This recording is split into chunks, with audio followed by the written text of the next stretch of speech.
Un saludo. Inauguramos hoy el canal de televisión de los gestores administrativos y lo hacemos con el espacio Conversaciones con el presidente del Consejo General y del Colegio Oficial de Gestores Administrativos de Madrid, don Fernando Santiago. Muy buenas. Pues muy buenas, aquí estamos. El Gobierno ha aprobado el nuevo salario mínimo interprofesional, son 1.134 euros en 14 pagas, 15.876 euros anuales, lo que supone un incremento del 5%, el 54% de subida desde 2018 de este salario mínimo interprofesional. Se sitúa en el 60% del salario medio a nivel nacional, aunque rebasa en muchas de las comunidades. Dice Cepime en sus informes que son 13 de las 17 comunidades las que llegan hasta el 70% del salario medio y hasta el 75% en algunas de ellas. Realmente va a ser, o parece que va a ser, un problema para la competitividad de las empresas, tal y como ha dicho Fedea en sus informes, ¿no? Que dice que bueno, con estas subidas del salario mínimo interprofesional o se mejora la competitividad o llegaremos a ampliar el paro. ¿Cómo lo ve? Bueno, verlo lo veo mal. Lo primero que a mí me gusta cuando se habla del salario mínimo siempre hablar entre 12, porque luego tenemos la manía de compararnos en el entorno europeo, en otros entornos, y parece que es mucho menos de lo que se cobra, porque realmente si lo prorrateamos a 12 pagas estamos hablando de 1.323 euros mensuales, pero por lo demás las cifras son las que son. Y efectivamente, bueno, es que afecta y muy claramente a la competitividad. Mire, la competitividad al final, ¿qué es? Es el resultado de la productividad restarle los costes laborales. Si estamos elevando, como hemos elevado un 5% los costos laborales para el año 2024, pero no elevamos la productividad, es más, incluso se habla de pretender bajarla, porque se está hablando de reducir el número de horas de trabajo y que por lo tanto corremos el riesgo de que la productividad baje, lo que sin duda va a haber es una menor competitividad. Y a menor competitividad, desde luego, mayor problema, mayor peligro y mayor perjuicio estamos causando al entorno empresarial y a los trabajadores. ¿Quién se beneficia realmente de esta subida del SMI? Sin duda alguna, el Estado. El Gobierno de la Nación es el primer y, por no decir, único gran beneficiado. Una parte importante, a pesar del mínimo exento o de la subida del mínimo exento que dicen que se va a hacer, una parte importante se va en impuestos. ¿Y por qué? Porque los tipos sobre los cuales se aplica permanecen fijos, no se han alterado y por lo tanto, si yo subo el mínimo, estoy subiendo la base y si subo la base, estoy subiendo la recaudación. En estos momentos estamos hablando de que en la parte de los seguros sociales las empresas están aportando casi un 30% del costo laboral. Si yo acabo de subir en el término de 12 meses de 1.260 a 1.323, he subido 63 euros la base de cotización. Si aplicamos aproximadamente un 30%, significa que hemos subido en 18 euros el coste, además de esa subida que se ha hecho sobre el salario mínimo interprofesional. Subida que no va a alcanzar al trabajador porque a su vez esto lo que va a implicar es una cadena de subidas, una subida de inflación, una subida de IPC, etcétera, y no va a ir en la misma consonancia que la capacidad adquisitiva. Porque con los salarios tenemos además siempre el error de confundir salario bruto con salario neto. Y lo que el trabajador percibe de salario no es la transferencia que él ve en su cuenta o el cheque bancario que le entrega la empresa, sino realmente una cantidad superior sobre la cual se aplican unas retenciones que se ingresan o bien en Hacienda o bien en la seguridad en nombre del trabajador. En el caso de la seguridad social parece que la cifra es un poco más clara porque está en torno al 6,50%. En el caso del IRPF depende de las cantidades que gana el trabajador. Va desde el mínimo exento hasta cantidades superiores al 30 y tantos por ciento. ¿Y qué mejora puede tener esto sobre las pensiones de los trabajadores beneficiados por esta subida?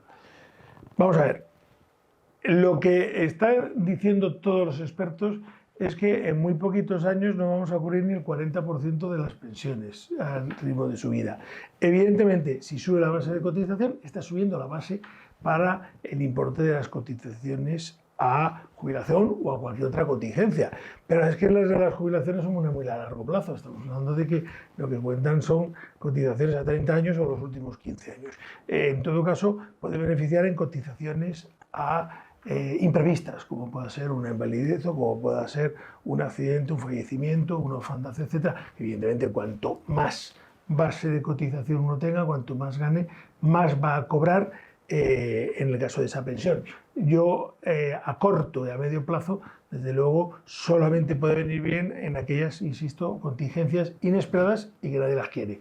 La de largo plazo, que es la de la jubilación, en estos momentos no creo que afecte de ninguna forma, y lo que sin embargo está perjudicando, desde luego, como hemos dicho, a la competitividad empresarial, y sobre todo está perjudicando a la pyme y al autónomo, que es la que mayor porcentaje de trabajadores tiene que están dentro de la escala del salario mínimo interprofesional. Está claro. Entonces podemos decir que se va a penalizar el trabajo y, sobre todo, se va a penalizar en aquellos sectores que son pues, más intensivos en mano de obra. Se va a penalizar clarísimamente el trabajo y se va a penalizar sobre todo a los más desfavorecidos. Se va a penalizar a los jóvenes. El SMI, la subida del SMI es una medida antisocial, porque al final lo que se supone es una barrera de entrada, es decir, cuanto más costo tengan en que entre una persona sin formación, más dificultad va a haber de que los empresarios les dejen entrar, pero se va a perjudicar a sectores desfavorecidos como puede ser la mujer, o sectores de trabajo. El más claro de todos, y que ya se está viendo afectado y muy profundamente, es el de los empleados de hogar. Y usted, para tener un empleado de hogar, hay que pagarle con el sueldo neto que uno cobra de su trabajo.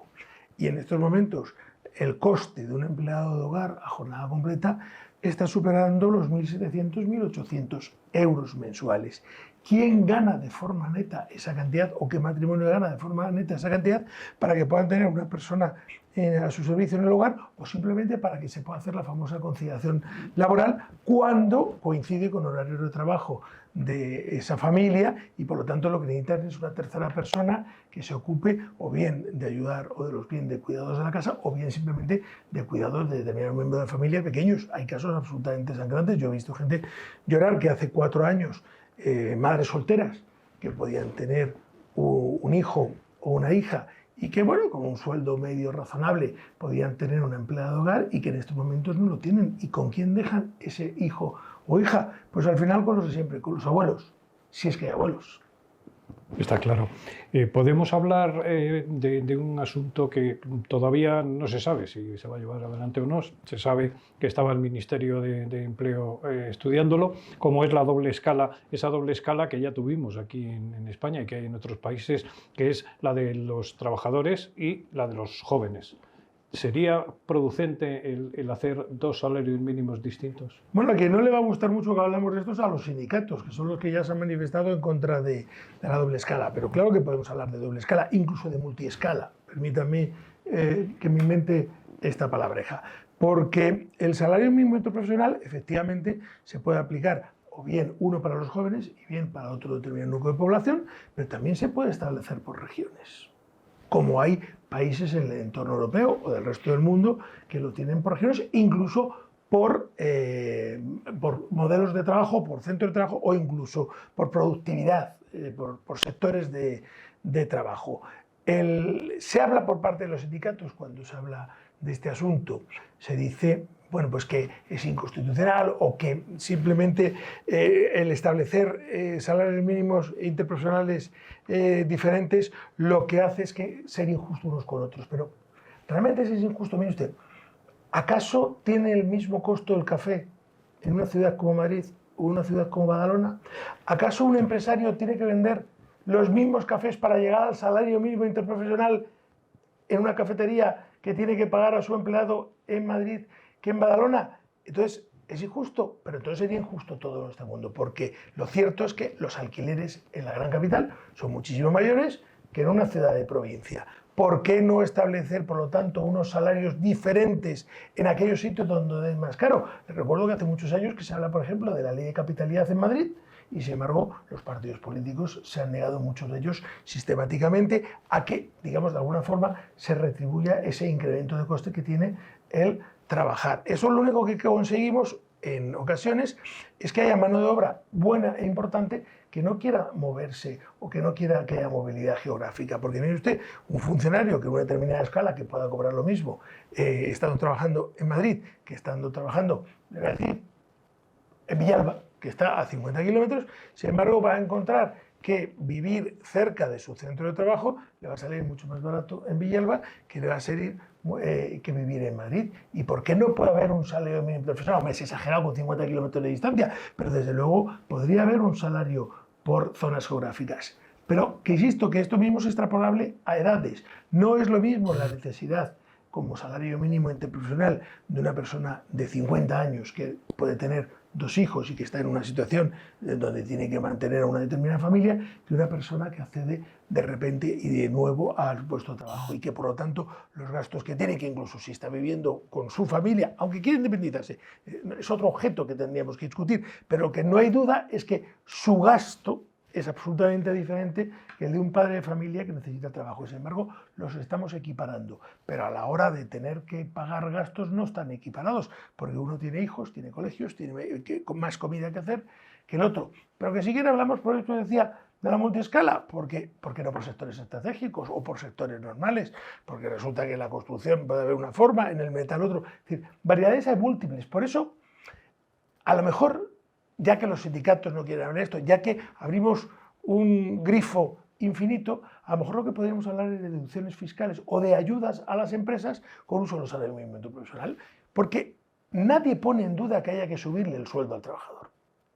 Es que aquí intentamos enseguida, cuando nos mostramos en contra de esta subida del salario mínimo interprofesional, enseguida nos quieren tachar de que estamos en contra de los derechos de los trabajadores y que se les suban los salarios. No, el problema es que a la vez que estamos subiendo el sueldo de los trabajadores, estamos incrementando los costos laborales. ¿Por qué no se congela? ¿Por qué no se rebaja el tipo de cotización para que quede el mismo que teníamos en el año anterior y no le suban los costos a las empresas? ¿Por qué no establecemos una serie de deducciones o incentivos fiscales a las empresas que vean compensado esa subida del costo salarial, que desde los últimos 4 años ha sido superior al 50% para las empresas y que además está recayendo en su gran totalidad en el autónomo y en la pyme, que en una gran mayor de las ocasiones, en una gran parte de las ocasiones, nos estamos encontrando con que el empresario autónomo ya está ganando menos que sus trabajadores, que además está produciendo un efecto ola sobre el resto de salarios, porque la pyme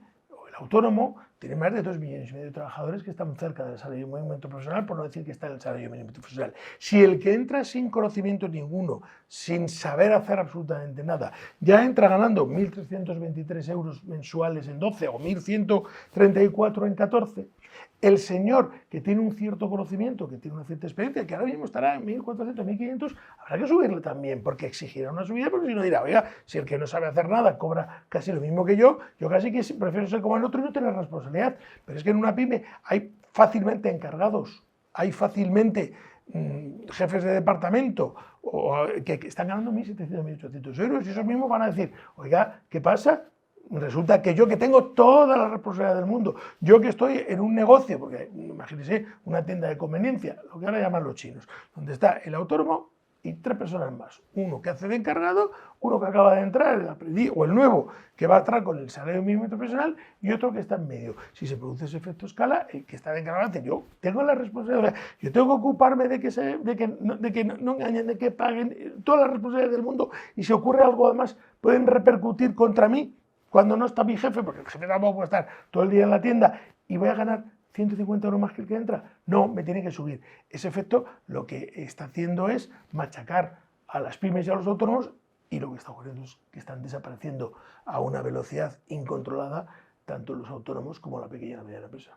Lo que sí queda claro es que en un país como el nuestro, que tiene tantísimas microempresas, es muy difícil el que se vayan a poder mantener y que estén preparadas para hacer frente a esta subida. Pero además de eso, también puede haber bastantes problemas de liquidez con todas las obligaciones de digitalización y de ESG que en estos momentos se les está exigiendo. Es que ya hay problemas de liquidez. La energía sigue subiendo, los impuestos se están subiendo, los costos laborales, como acabamos de ver, están subiendo, pero las exigencias de cumplimiento técnico-jurídico están subiendo a un límite insospechados. Hay que llevar un control horario, que antes no se tenía que llevar, hay que llevar una prevención de riesgos laborales, hay que llevar un control de igualdad de salarios en cuanto hay hombres y mujeres. Hay que cumplir ahora con el artículo, con el 190 de la OIT en cuanto al tema de maltrato, etc. Es decir, al final hay que hacer tantas cosas que es imposible que uno mismo las coordine o las dirija o alcance las mismas. Con lo cual tienes que ir a un profesional. Ese profesional te va a cobrar, porque evidentemente no veía el aire. Pero si a eso le sumamos, por ejemplo, en materia fiscal, que en 2 años va a entrar en vigor la factura electrónica, usted imagínese el pescadero que está en el puesto que vendía que apuntaba en un papel 50-28, ticket. Y ahora tiene que hacer una factura electrónica con un mayor costo. Que eso significa, aunque ahora estén saliendo a patadas los programas gratuitos de hacer la realización de facturas, eso al final significa que alguien te lo va a tener que hacer. Porque alguien se imagina, y he puesto el ejemplo del pescadero, que se levanta a las 5 de la mañana para ir a Mercamadrid, en el caso de Madrid, a comprar, que va con su producto luego en la furgoneta, que lo tiene que poner, que lo tiene que organizar, que tiene que andar en el negocio a vender. Y le está usted diciendo que cuando cierre a las 7, a las 8 de la tarde, o haga los repartos que tenga que hacer, además se tiene que poner a hacer facturas. Va a morir porque va de agotamiento, pero además no soporta los costes laborales y tiene que acudir a un tercero que le va a cobrar más, porque las exigencias de cumplimiento normativo han superado las expectativas de incluso los profesionales que pensábamos que más obligaciones nos iban a poner. Pues hasta las que el que más pensábamos nosotros que iba a ser obligatorio por parte de la Administración Pública, nos han superado. ¿Y cómo están los convenios colectivos a nivel de estas microempresas? Los convenios colectivos todos están quedando inferiores. Es decir, hay multitud de convenios colectivos que el salario mínimo de convenio colectivo está por debajo del salario mínimo profesional, que automáticamente se está elevando, pero ya no en la categoría más baja de los trabajadores, en la más baja y en algunas más. Y claro, estas negociaciones se tienen que llevar a cabo con los sindicatos, y los sindicatos ahora que estamos en unos momentos de inflación alta están haciendo también de la suya, de su capulsayo, y están apretando a las empresas, y esto va a tener un resultado muy malo. No hay, de momento, no tengo conocimiento de que haya grandes descuelgues salariales en los convenios colectivos por parte de empresas, pero porque el costo que tiene es sumamente elevado, como lo es el hacer un concurso de acreedores en este país. Está claro, son temas que se nos quedan ahí para próximos programas en que seguiremos conversando con el presidente del Consejo General de Gestores Administrativos y del Colegio Oficial de Colegios de Gestores Administrativos de Madrid. Don Fernando, muchísimas gracias y hasta la próxima. Muchas gracias.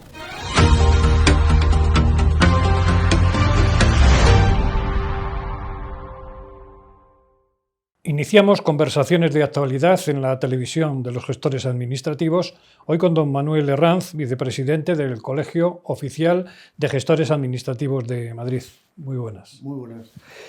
¿Por qué se abre una televisión para los gestores administrativos? Bueno, la pregunta es sencilla y fácil de responder, ¿no?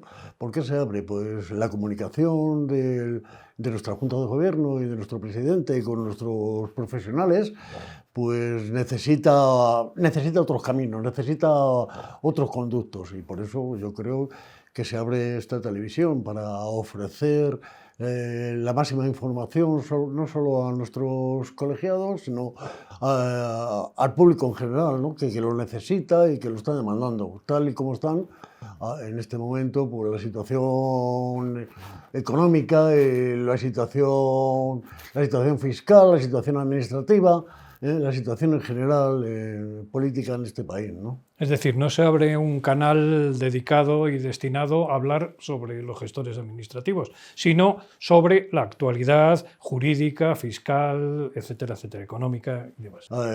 Incluso se pueden recoger pues anotaciones de otros profesionales, ¿no? Mesas redondas, que el canal de comunicación de la televisión es un canal amplio y que verdaderamente va a llegar no solo a muchos profesionales, sino a mucha gente en general, ¿no? Vamos a intentar exprimir a los profesionales de las diferentes áreas jurídicas, fiscales, etcétera, para que nos den sus puntos de vista, toda la actualidad posible, para que todos nuestros oyentes y televidentes pues puedan tener esa información de primera mano. Efectivamente, eso nos vendrá fenomenal, no solo a nuestros profesionales, sino para luego aplicar a todos nuestros clientes, ¿no? Evidentemente es un buen canal y y ese canal de poder exprimir, como tú bien dices, a otros profesionales no va a venir muy bien, seguro. Una cosa que algunos se estarán preguntando es qué sistema o a qué se dedican en estos momentos el Departamento de Comunicación del colegio. ¿Qué es lo que se está realizando en el área de comunicación? Bueno, se está realizando una labor muy amplia, ¿no? Aparte de estas comunicaciones, ¿no?, de nuestro presidente, que se le ve eso, se le ve en distintas televisiones, ¿no?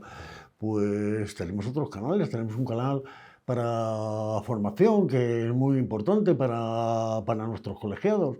Hay una información hay un curso casi diario en nuestro colegio. Luego existen unos cursos habilitantes que nos permiten poder representar y poder actuar ante la administración con las máximas garantías.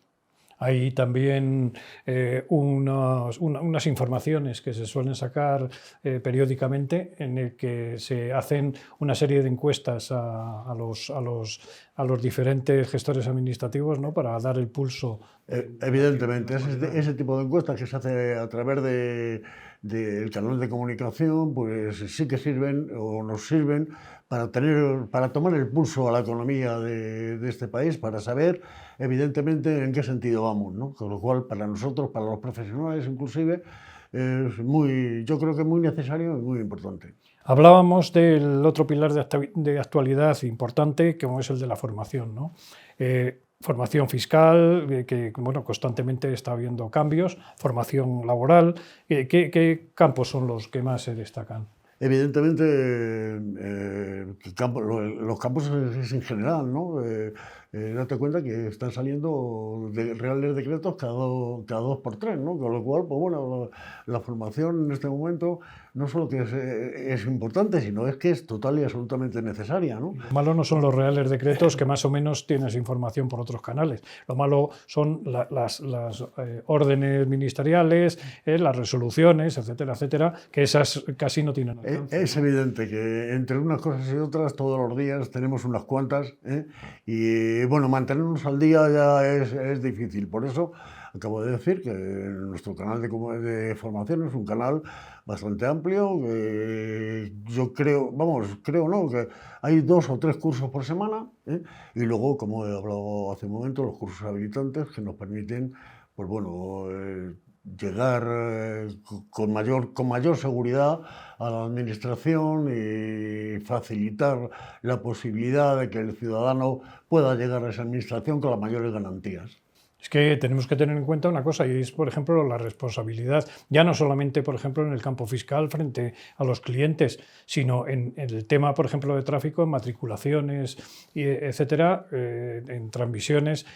La responsabilidad del gestor administrativo es bastante grande. La responsabilidad es, como bien dices, es amplia, es bastante grande, ¿no? Es una responsabilidad cada vez mayor. Evidentemente, para nosotros queríamos eso, evidentemente poder reaccionar ante la administración de una forma rápida, y con las mayores garantías, pero es verdad que tenemos una responsabilidad enorme y que, bueno, pues que muchas veces si nos lleva a cometer algún error dentro de ese trabajo que tenemos a diario.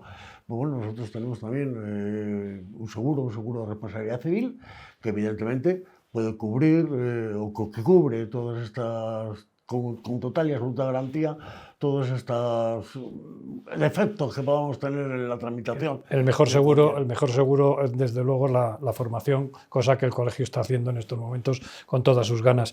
¿Y qué papel juegan las tecnologías en un sector que está a la cabeza de los profesionales en cuanto a tecnología? Yo creo que el mayor avance que ha tenido el Colegio de Gestores y en general la profesión ha sido justamente la tecnología, ¿no? Nuestras plataformas digitales que nos han dado la posibilidad de podernos relacionar y de podernos comunicar con la administración en tiempo en tiempo récord, ¿no? Con lo cual, pues bueno, esto ha sido importantísimo.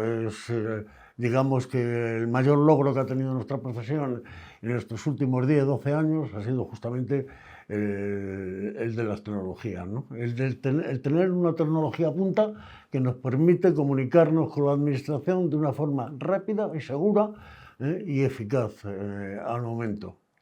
Estamos de celebración en el Colegio de Gestores Administrativos de Madrid con la creación de este canal de televisión de los gestores administrativos. Vamos a poner aquí el punto y final y darle las gracias a don Manuel Herranz, vicepresidente del Colegio Oficial de Gestores Administrativos de Madrid. Muchas gracias.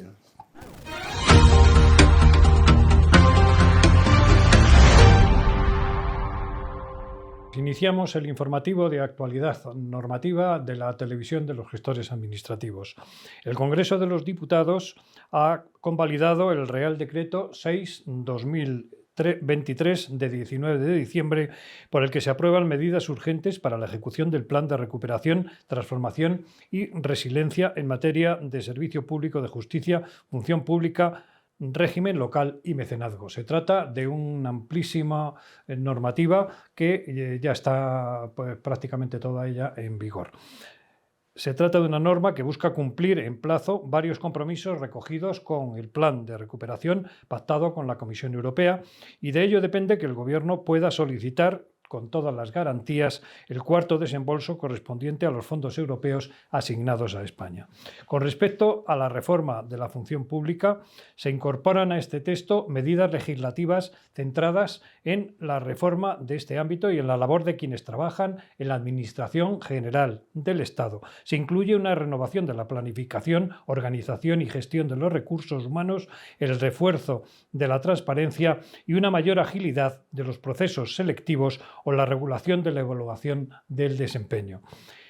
A esto hay que sumar además cambios en el acceso a puestos de alto funcionario para que prevalezcan los criterios de mérito y competencia que estaban siendo reclamados por algunos de los altos colectivos de funcionarios cuando se dijo que se iba a cambiar el modo de acceso.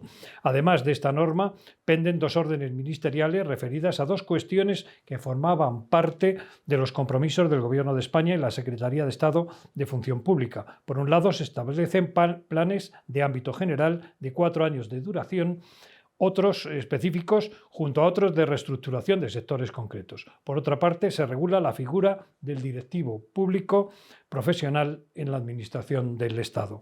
Estas reformas formaban parte del anteproyecto de ley de la función pública de la Administración del Estado que decayó como consecuencia de la pasada convocatoria de elecciones y, pues como decíamos, para dar cumplimiento al hito que nos exige la Comunidad Europea para dar los fondos.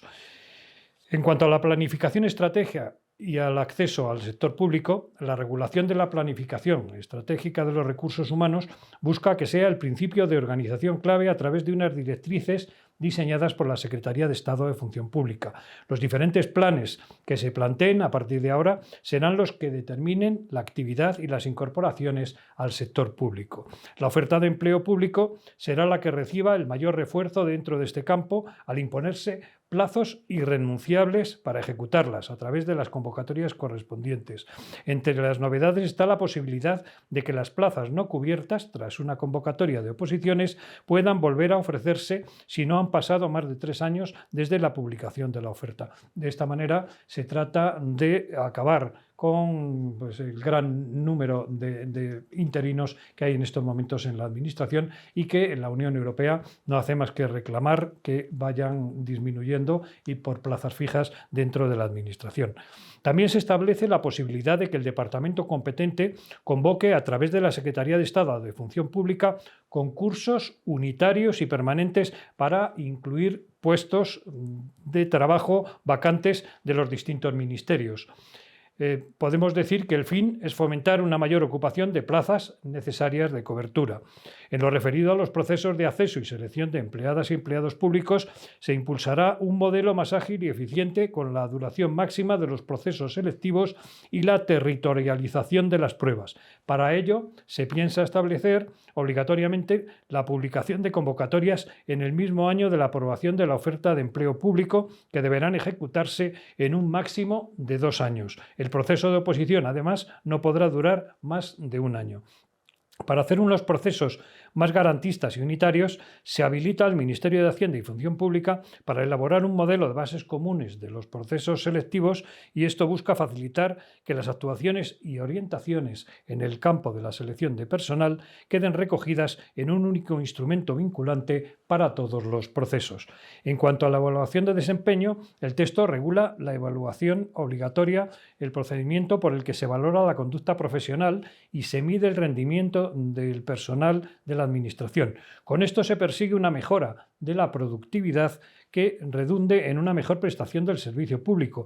Dichas evaluaciones, consensuadas con las organizaciones sindicales tras el proceso de información pública del anteproyecto de ley que decayó, se plantean en positivo y en ningún caso van a implicar la pérdida de la condición de funcionario para quienes no superen estas pruebas. En el caso de un empleado que no obtenga los resultados satisfactorios en las mismas, se fomentarán las medidas de formación para dotarles de herramientas que les permitan un mejor desempeño. El fomento de la participación y las ofertas constantes de mejora de condiciones se convertirán además en incentivos para que puedan dar la vuelta a esa situación. Quienes superen estas evaluaciones obtendrán beneficios directos en distintas variables. La principal será la remuneración del complemento de desempeño, que sustituye al complemento de productividad, que estaba siendo bastante criticado dentro y fuera de la Administración. Se fomentará una progresión de la carrera profesional al ser clave en los concursos de méritos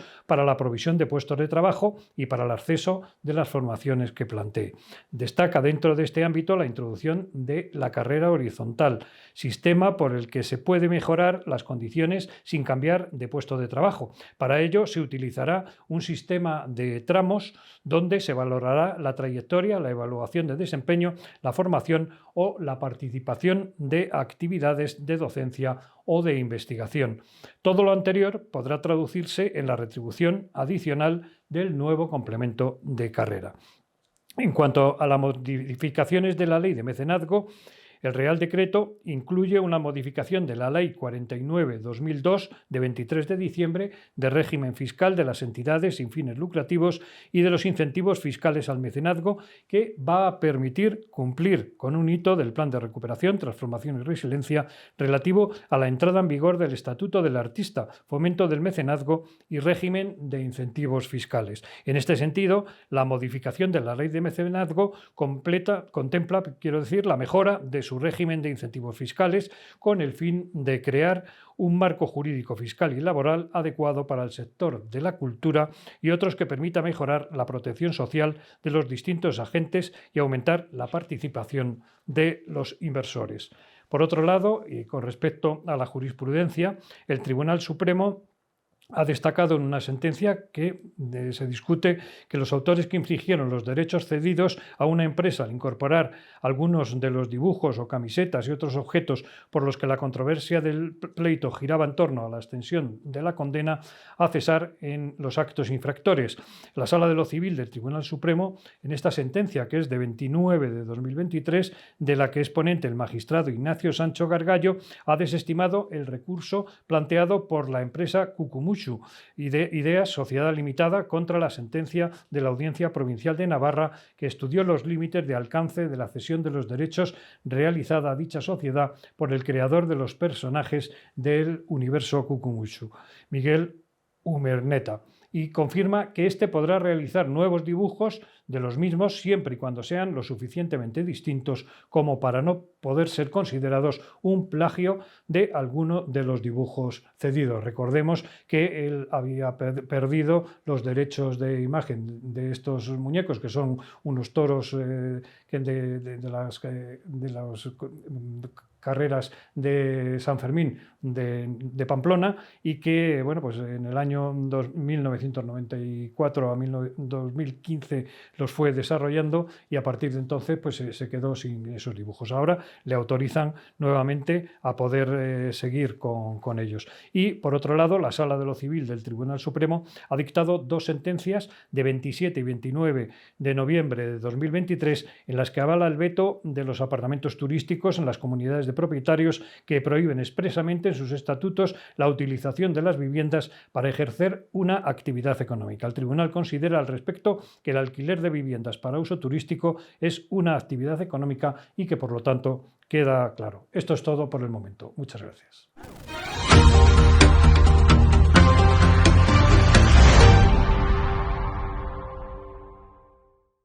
Muy buenas. Eduardo de Urbano Castrillo nos acompaña hoy. Dirige el Departamento de Penal y Económico de la firma de abogados Kepler Cast.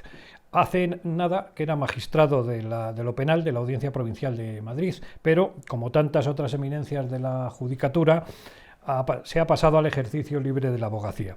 Un dato importante sobre su forma de trabajar como divulgador jurídico pues es que durante 14 años ha sido magistrado coordinador del Gabinete Técnico de la Sala de lo Penal del Tribunal Supremo. Eduardo de Urbano ha publicado el libro 101 casos resueltos por el Tribunal Supremo, un manual didáctico en el que analiza la jurisprudencia más destacada y reciente del Alto Tribunal y con una selección de su lupa del derecho penal económico publicada en la revista Juris and Lex del Economista, el diario El Economista. Y ahora, con la misma dinámica de análisis de jurisprudencia, ha publicado el derecho penal económico 31 casos de delito fiscal sobre el que vamos a hablar. Un tema realmente interesante y sobre todo porque los padrinos en el acto de presentación han sido nada más y nada menos que el magistrado de la Sala de lo Contencioso Administrativo del Tribunal Supremo, Francisco José Navarro Sanchís, autor de muchas de las sentencias que han obligado a rectificar Hacienda algunas de sus interpretaciones legislativas más polémicas. Y también estaba presente Valentín Pich, presidente del Consejo General de Economistas de España, y realmente pues es una tarjeta de presentación increíble para un manual. Bueno, muchas gracias ante todo por tu presentación. Y efectivamente pues llevo una serie de años en paralelo con mi ejercicio profesional, primero como magistrado y ahora como abogado, pues muy interesado en los temas de estudio, de cuestiones que creo que interesan a la sociedad, siempre desde mi especialidad, el derecho penal y últimamente el derecho penal económico, que es una cuestión de verdadero interés pues para el mundo de los profesionales, las empresas, etcétera, porque algunas de esas conductas pueden ser delictivas y requieren pues eso, una buena defensa, ¿no? ¿Realmente está la justicia preparada para dar respuesta a este tipo de delitos, del delito fiscal? Bueno, la justicia tiene que resolver todos los casos que se le plantean, pero efectivamente estos asuntos son bastante complicados, requieren pericias especializadas, requieren pues estudio detenido de todo lo que se plantea y realmente, dada la sobrecarga que hay y la falta de medios que todos conocemos de la Administración de Justicia, pues realmente estas sentencias son complicadas de poner, sí, efectivamente. Y llama la atención la reiteración que está habiendo de sentencias que están criticando y anulando decisiones tomadas por la agencia tributaria. ¿Qué es lo que está ocurriendo? Yo creo que está habiendo un cierto cambio en esta situación, esta dinámica. La agencia tributaria durante mucho tiempo pues, intenta conseguir conformidades como sea, pero claro, las conformidades tienen el problema de que conllevan reconocimiento de culpabilidad, por lo tanto, de delito, con antecedentes penales, imposición de multas, responsabilidad civil, y si hubiera defensa, si no la hay, pues a lo mejor un buen acuerdo es lo mejor, pero si hay posibilidad de defensa, hay que plantar cara y ver si realmente podemos conseguir que haya una solución. ¿Cómo define usted el delito fiscal y cuál es su alcance legal? Bueno, hablando en Román Paladino, el delito fiscal tiene dos grandes elementos: una elusión, es decir, un impago de tributos por un importe mínimo de 120.000 euros. Esta es la conducta que está tipificada como delito. ¿Y cuáles son los elementos clave que deben estar presentes para que se considere que es delito fiscal? Sí. Pues efectivamente, los elementos claves son, por un lado, el monto cuantitativo, que lo acabo de decir. Esa cantidad de 120.000 euros es la cuota defraudada, pero como deuda principal, es decir, no puede conseguirse sumando intereses, recargos, etc. Y el segundo elemento, que es para mí la esencia de la cuestión, es el elemento doloso. El delito fiscal supone un fraude, y fraude significa engaño. Y ahí está precisamente mucha de la batalla de este tema, porque la agencia tributaria manda el tanto de culpa a la abogacía del Estado, al Ministerio Fiscal, porque cuando ven que se alcanza ese monto de impago, lo llevan a delito. Eso es lo que está pasando. Está claro. Yendo al anterior libro sobre el tema de la corrupción, ¿qué conectividad tiene el delito fiscal con la corrupción, ¿no?, sobre la que trataba este libro anterior? Bueno, el delito fiscal es un delito que cometen los particulares. Es decir, no intervienen en principio ni autoridades ni funcionarios. Por lo tanto, el elemento de corrupción en ese sentido está apartado. Sí tiene mucho más interés, claro, efectivamente, respondiendo a la pregunta, la responsabilidad penal de las personas jurídicas. Y ahí hay unos impuestos como el impuesto de sociedades, el IVA, etcétera, en el que realmente son el soporte de conductas que se pueden imputar a las personas jurídicas, a las empresas, vamos. Estamos hablando de un delito que se ha convertido en mediático, ¿no? ¿Compite con los derechos de corrupción por la intervención de los famosos? Bueno, evidentemente. Estamos hablando de delitos en los que hay que tener una fortuna, hablando claramente, para poder delinquir. Tengan en cuenta que es la cuota tributaria, o sea que realmente estamos hablando de asuntos millonarios en euros, claro. Y en consecuencia aquí están pues, empresarios, actores, futbolistas implicados en estos casos, naturalmente. Sí, sí. Son, desde luego, pues lo que vulgarmente se llama, vienen acompañados por la penalización del banquillo, ¿no? Sí, efectivamente, claro, supone un grande porque la presunción de inocencia en España está entre paréntesis, y ya cuando la prensa te recoge que tienes un caso en el que en vez de ser el acusador eres el acusado, pues ya casi estás condenado. Entonces sí que hace daño, porque te convierten en un defraudador ya, y a lo mejor resulta que te absuelven después de años probablemente. Está claro.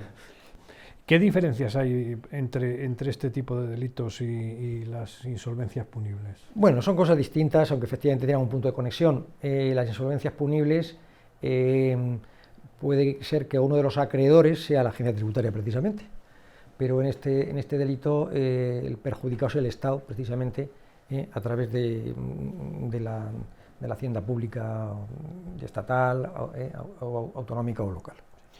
Estábamos señalando que bueno, pues, hay delitos de estos cuyos juicios se alargan con los recursos, etcétera, etcétera, durante mucho tiempo.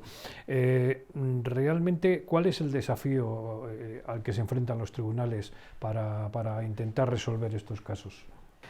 Bueno, pues ya he comentado antes que realmente son temas de gran complejidad. Además, las defensas que intervienen ahí son defensas de nivel. Aunque, como el otro día me decía un magistrado, la ventaja que tienen esos casos es que aprendes perfectamente de qué va el asunto. Por eso son profesionales de altura, y me contaba, había dos abogados del Estado que estaban en un juicio, pues cada uno en un lado, y entonces planteaban realmente todo lo que había que discutir.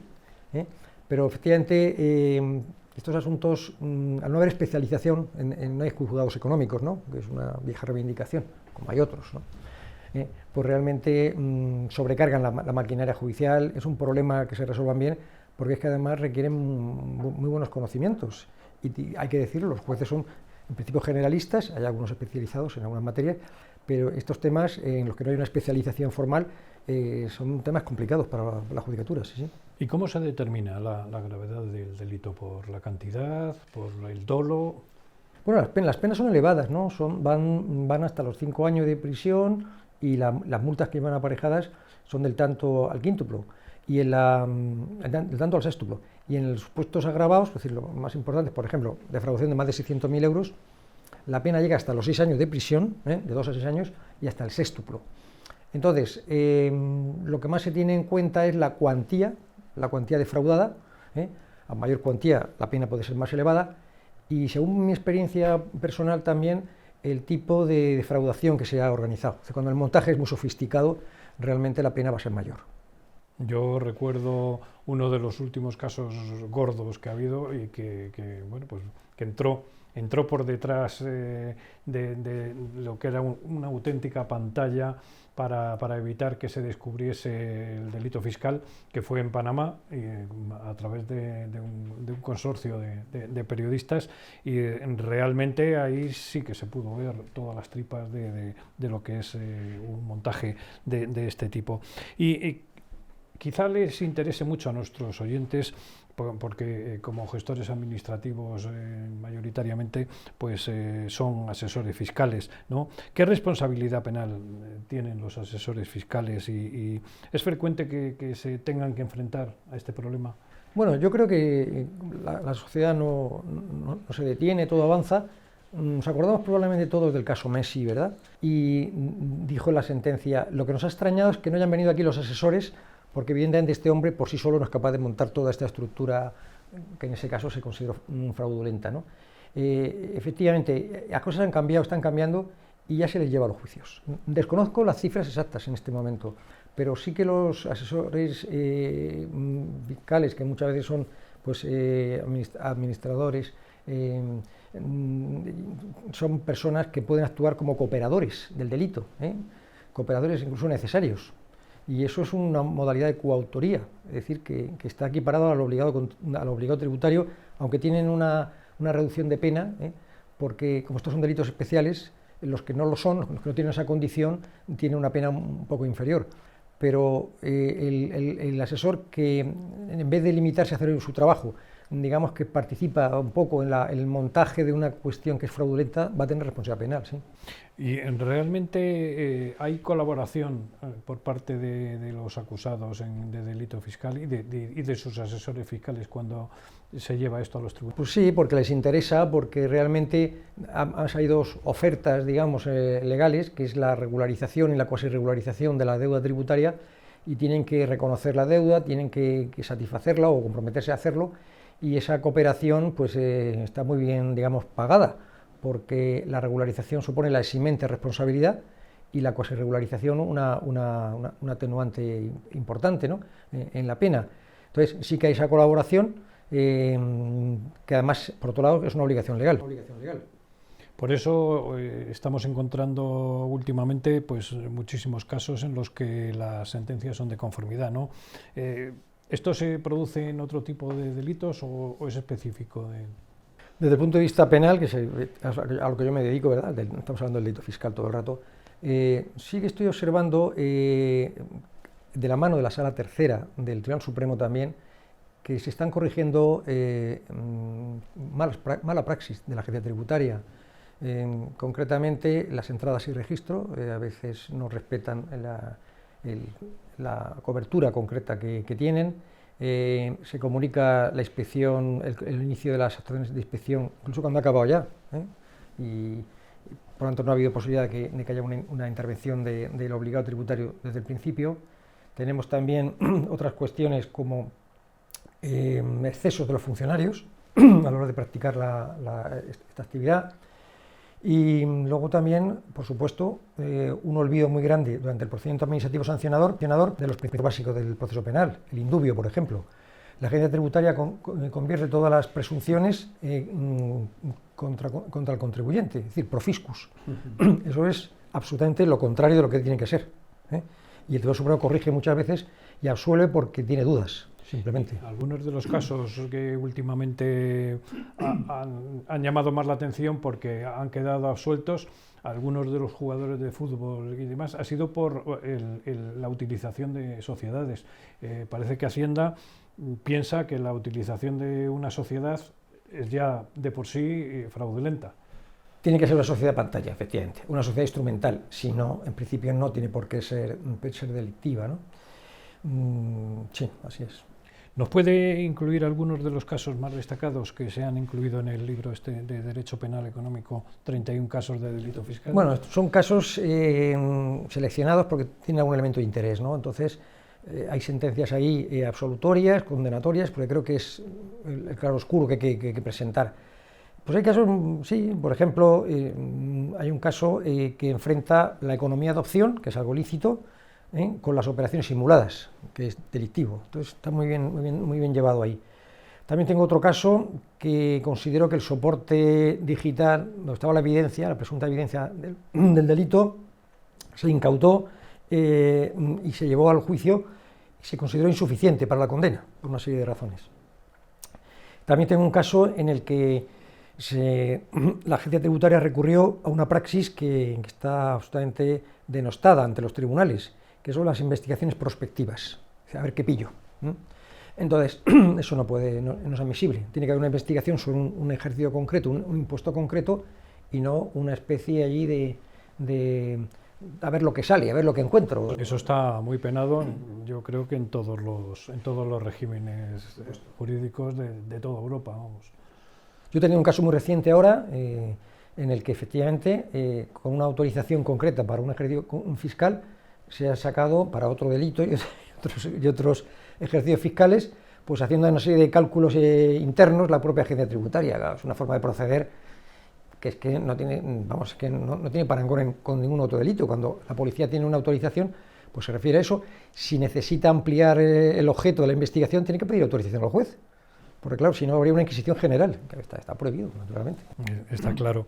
Y a nivel internacional hay cooperación, ¿cómo se trabaja? ¿Qué se encuentra un magistrado cuando le llega un tema de estos?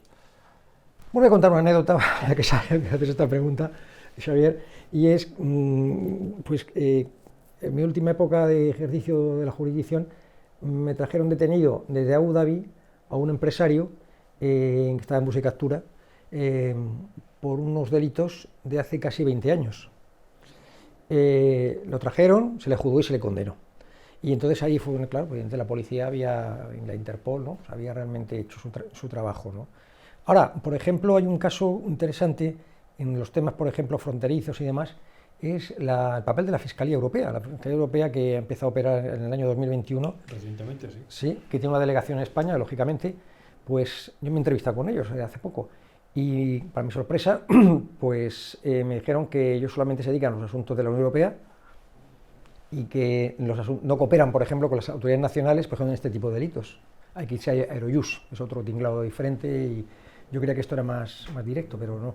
Lo que pasa es que, bueno, todo lo que va empezando a rodar tiene sus problemas, y sobre todo en temas de competencia, porque otra cosa no tendrá la Unión Europea, pero defensa del territorio nacional, cada país defiende. Exactamente, y ese es uno de los grandes problemas de esta cuestión que estamos tratando hoy, que no hay una cierta uniformidad en la legislación de lo que es un delito fiscal. Entonces, incluso en las formas de llevar a cabo el establecimiento de los impuestos y la gestión, hay muchas diferencias, y eso complica realmente este tipo de cooperación también.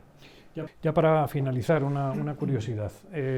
Tenemos dos experiencias, una como magistrado, otra como abogado. ¿Qué es más complicado?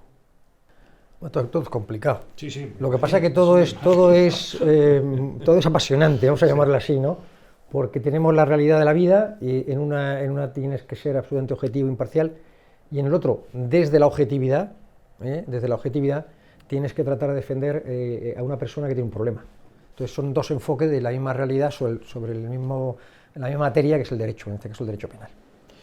Muy bien, pues aquí ponemos el punto final. Vamos a agradecerle a don Eduardo de Urbano Castrillo, que, como hemos dicho al principio, pues dirige el Departamento Penal y Económico de la firma de abogados Kepler Cast, y que ha sido, pues, durante muchos años uno de los magistrados que han estado llevando adelante este tipo de juicios, este tipo de procesos, y que pues yo creo que nos ha iluminado bastante sobre este asunto. Muchísimas gracias.